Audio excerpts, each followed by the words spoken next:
Pada minggu lalu, saat berkeliling Eropa, pernyataan Cina ditanggapi oleh banyak pengamat barat sebagai gambaran kepercayaan diri yang tinggi dari Beijing terhadap saingan geopolitik globalnya, yaitu Amerika Serikat.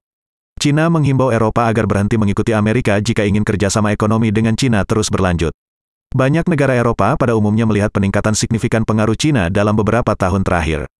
Misalnya Cina dengan tegas mengatakan menyesal atas terjadinya perang Rusia dengan Ukraina, dan memuji kemampuan Ukraina bertahan terhadap militer Rusia yang kuat.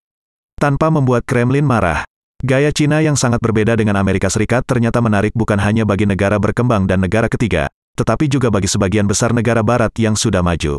Jika Amerika terlihat mendominasi negara lain dan tidak dapat menerima perbedaan sistem pemerintahan dan terutama ideologi negara yang berbeda, sebaliknya Cina terlihat tidak begitu peduli terhadap perbedaan tersebut.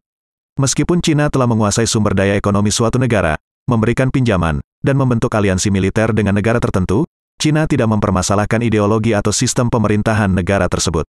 Sebagai contoh, Amerika menyerang Irak dan Libya, menghancurkan sistem pemerintahannya, dan menggantikannya dengan sistem pemerintahan demokrasi ala Barat yang ternyata jauh dari berhasil, bahkan dianggap lebih buruk oleh sebagian orang.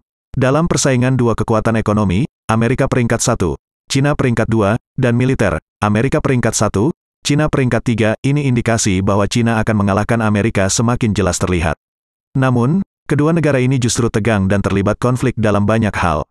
Di bidang ekonomi, meskipun Amerika masih memegang predikat sebagai ekonomi nomor 1, banyak pengamat ekonomi sebenarnya menganggapnya hanya sebagai atribut belaka, karena kenyataannya, besaran dan pengaruh global ekonomi Cina sudah jauh melampaui Amerika. Begitu pula, banyak kalangan skeptis yang percaya bahwa Cina sebenarnya sedang mengejar ketinggalan di bidang militer secara diam-diam, dan berkat kekuatan ekonominya, tampaknya Amerika akan kesulitan untuk menghentikan kemajuan Cina. Fakta ini tentu saja menjadi momok yang menakutkan bagi Amerika, di mana mereka yang jatuh dari puncak hegemoni juga akan kehilangan harga diri. Untungnya, Eropa mulai menerima kenyataan bahwa setiap kerajaan dalam ribuan tahun sejarahnya pernah mengalami runtuh, hancur, lahir, dan bangkit, dan pada akhirnya akan muncul kekuatan baru yang ditakdirkan untuk mendominasi dunia. Tidak ada yang abadi di dunia ini, dan beberapa ratus tahun ke depan, Cina pun akan turun dari panggung, tahtanya akan direbut oleh negara baru yang lahir dan ditakdirkan untuk mendominasi dunia.